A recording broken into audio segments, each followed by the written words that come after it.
안녕하세요. 다월드입니다.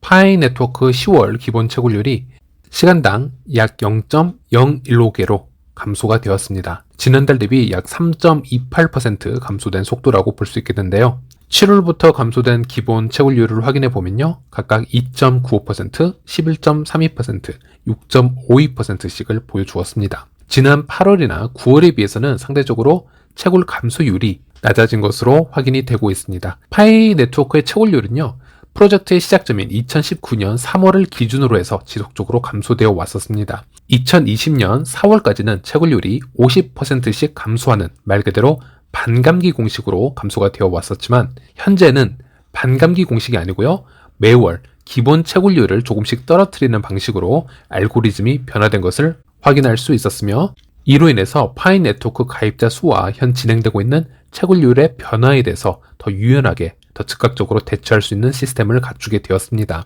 기존의 신규 가입자 기준으로 순수 채굴량을 계산을 해보면요, 하루 0.36개밖에 채굴이 되지 않는 아주 극악의 채굴량으로 되어가고 있습니다. 앞으로는 파이 네트워크로 진입하게 되는 새로운 파이오니어 유저들에게는 물론 보상이라고 불리는 채굴 활동에는 계속 참여를 해주겠지만요, 파이코인을 다량으로 얻기 위해서는 기존의 파이오니어들보다 훨씬 많은 노력과 금전적 투자를 드려야 할 것으로 예상이 됩니다. 그리고 파이채물 관련 업데이트를 잠시 해드리도록 하겠습니다. 파이채물의 공식 트위터를 확인해 보면요, 메인넷 블록체인 탐색기를 통해서 플랫폼 메인넷 자체 지갑을 통해 거래량을 확인할 수 있다, 이렇게 언급을 해주고 있었고요. 그 양이 첫날 거래에 소수의 국가에서 시작됐음에도 불구하고 무려 7,000건이 넘었다, 이렇게 언급을 해주고 있습니다. 실제 거래 기록을 좀 더 확인해 보기 위해서 CSV 파일을 다운받아 확인을 해보았는데요. 이렇게 보시는 것처럼 파이채물을 통해 많은 구매자가 상품을 구매했고, 이 파이코인을 결제를 하게 되면요,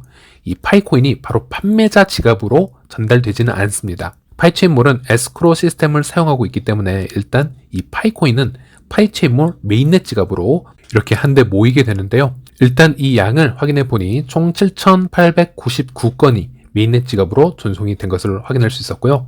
그 각각의 거래를 좀 더 디테일하게 분석을 해보았습니다. 지금 보시는 것처럼 거래당 1파이코인 아래, 즉 0.001 파이코인과 같은 소수점으로 거래를 한 데이터가 상당히 많이 있다는 것을 확인할 수 있었고요. 그 얘기는 파이코인의 합의 가격을 매우 높게 측정하여 이 플랫폼에서 거래를 성사시켰거나 아니면 상품의 자체 측정 가치가 매우 낮아서 이런 거래가 많이 진행이 되었을 것, 이렇게 추측이 됩니다. 그리고 이 수많은 데이터 안에는 자전 거래와 같은, 즉 보여주기식 거래 등도 존재할 거라 생각이 되지만, 일단 7,000건이 넘는 데이터를 토대로 통계를 내는 것이기 때문에 상당히 유의미한 데이터라고 할 수 있겠습니다. 일단 이 통계를 좀 더 요약을 해보면요, 거래 시 1파이코인 미만으로 거래한 양이 전체 약 80%로 나와 있습니다.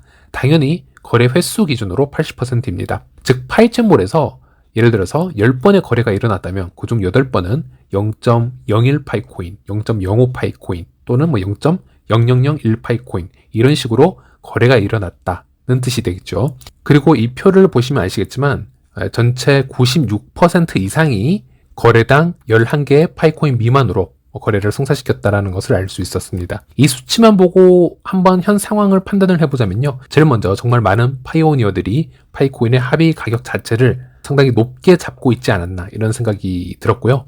하지만 조금 걱정되는 부분도 있었는데요. 이런 판매자분들이 이 출금 수수료에 대한 문제를 과연 해결할 수 있을 것인가 라는 좀 더 현실적인 부분도 생각을 안 해볼 수는 없었습니다. 이런 경우에는요, 현재 판매 가격이 0.000001 정도의 거래가 되고 있는 것들이 상당히 많이 있습니다. 이럴 경우에는 이런 상품을 판매하는 판매자분이 예를 들어서 10만 개의 상품을 판매하여야 0.01 파이코인을 모을 수가 있습니다. 그런데 이 파이코인을 모았을 때 출금하는 순간 0.01 파이코인의 수수료가 또 들기 때문에 판매자가 얻을 수 있는 파이코인은 제로가 됩니다.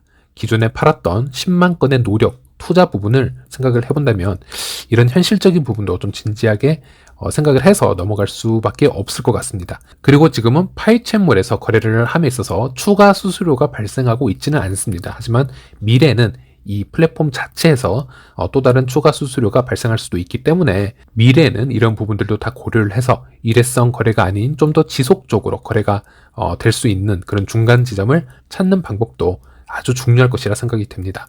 현재는 약 12개 국가에서만 이 파이치모를 통해서 거래에 참여 중이지만 총 76개 국가가 이 거래를 준비하고 있습니다. 앞으로 더 많은 업데이트를 볼 수 있지 않을까 지금 기대를 해보고 있는데요. 그리고 현재 다양한 파이치몰의 소통창을 확인해 보면 여러 버그들이 보고가 되고 있고 또 개발진들이 이 버그들을 조금씩 개선해 나가고 있는 중입니다. 파이치몰은 우리 개발자, 판매자, 소비자 모두 같은 파이오니어들로 구성이 되어 있다는 사실을 잊지 마시고요. 우리가 직접 참여를 해주고 문제점을 파악해주고 소통을 하고 개선을 해나가는 것, 이 자체가 이미 이 파이 프로젝트에 다 포함이 되어 있는 것입니다. 그래서 이런 과정을 당연하게 생각을 해주시고 시간을 좀 더 가지고 여유 있게 발전 상황을 지켜보는 것이 매우 중요하지 않을까 생각을 해보았습니다. 오늘은 여기까지고요. 다음 시간에 다시 찾아뵙도록 하겠습니다.